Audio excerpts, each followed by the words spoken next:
Баршаңызға сәлем, Свой рецепті каналына қош келдіңіздер. Бүгін мен отбасымда осындай сырты қытырлық, ішіндегі ет өте жұмсақ әрі сочный болып піскен осындай тауықпен қуанттым. Және сіздермен де осы рецептпен бөлісуді жөн көрдім. Сондықтан видеоны соңына дейін қараңыздар, және сіздер де отбасыларыңыз үшін осындай бір кішкентай мереке ұйымдастырыңыздар. Осындай бүтін бір тауық етін аламыз, немесе тауық аяқтарын алсаңыздар да болады.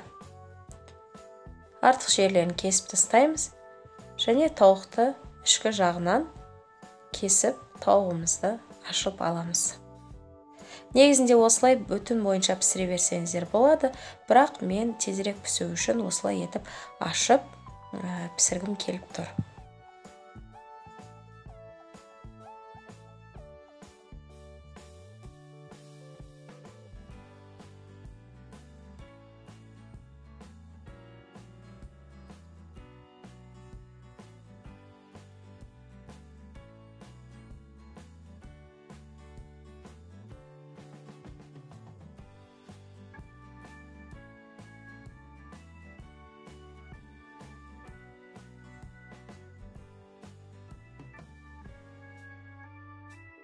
Осындай артық жерлерін бәрін кесіп алып тастаймын мен.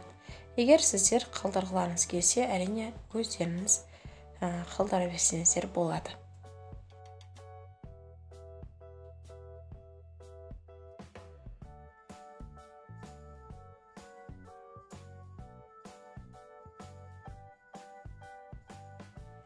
Ішкі жағында қалған сондай артық нәрселерді алып тастаймыз.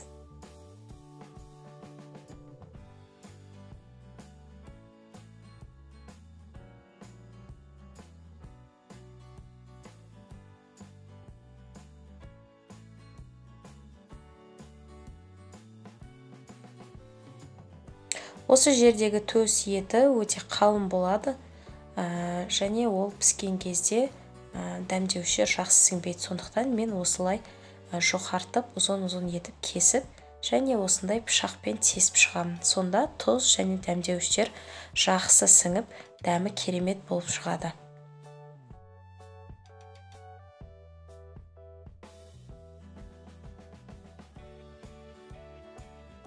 Екінші жағында тура солай етіп, бірнеше бөлікке кесіп аламын.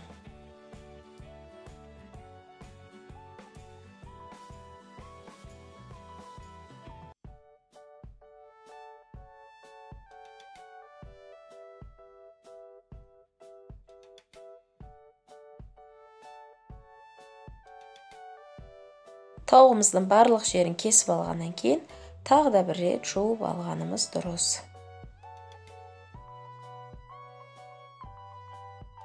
Тауығымызды кесіп жуып алдық, ал енді дәмдеушілер себетін боламыз. Алдымен барлық жеріне жақсылап тұз сеуіп шығамыз.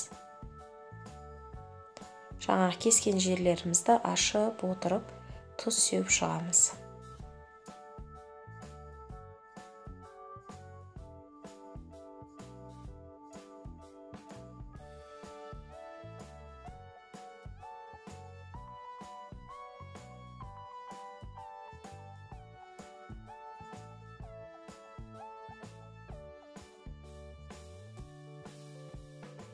Келесі болып қара бұрыш себеміз.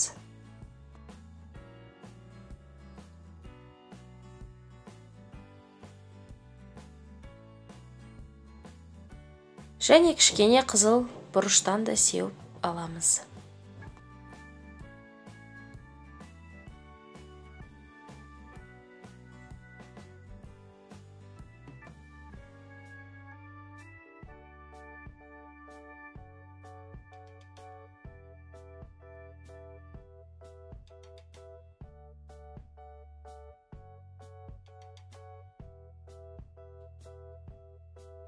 Сондай-ақ өздеріңізге ұнайтын дәмдеушті сепсеңіздер болады. Менде мұнда тауыққа арналған дәмдеуш.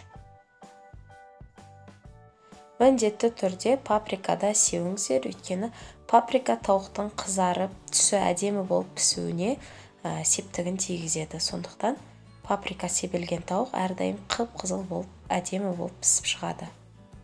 Паприка көптеу қосудан қорықпаңыздар. Және бір чеснокты алып, осындай етіп езіп шығамыз.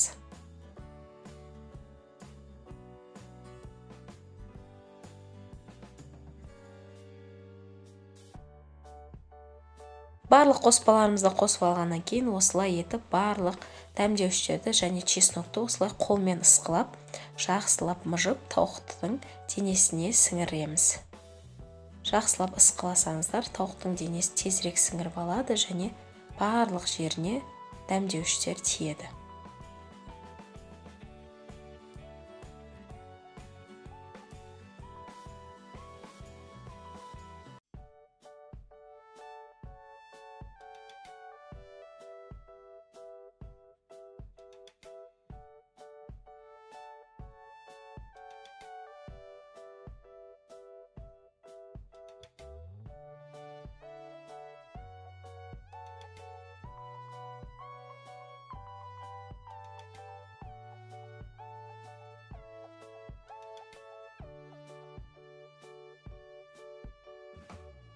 Тура сол дәмдеуіштерді екінші жағына да сеуіп, тура осылай қолмен ысқылап алуларыңыз қажет.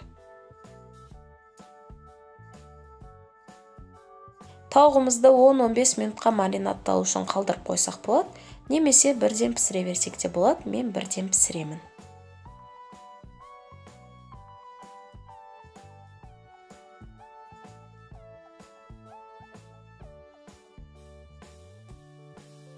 Тауықты пешке салудан алдын осындай майонез және кетчуптың араласпасын алып, тауықтың барлық жеріне жағып шықсаңыз болады.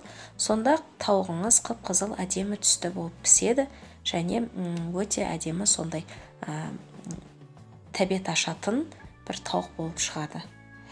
Егер де сізде майонез немесе кетчуп жоқ болса, оның орнына қаймақ немесе айранға аджика немесе үйдегі кез келген сондай салаттарды қосып, сүртіп шыға берсеңіздер болады.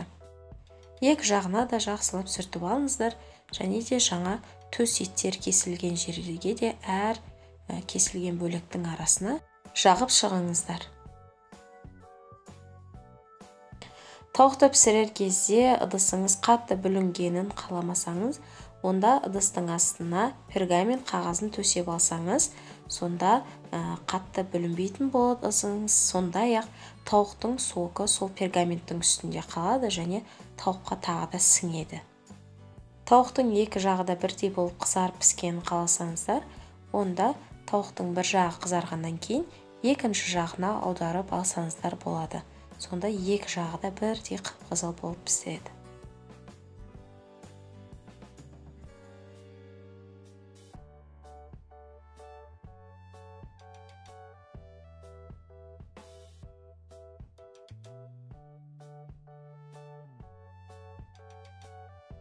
Тауығыңыз пісіп жатқан кезде сондай-ақ кәуапқа арналған, яғни шашликке арналған соусты дайындап алсаңыздар болады.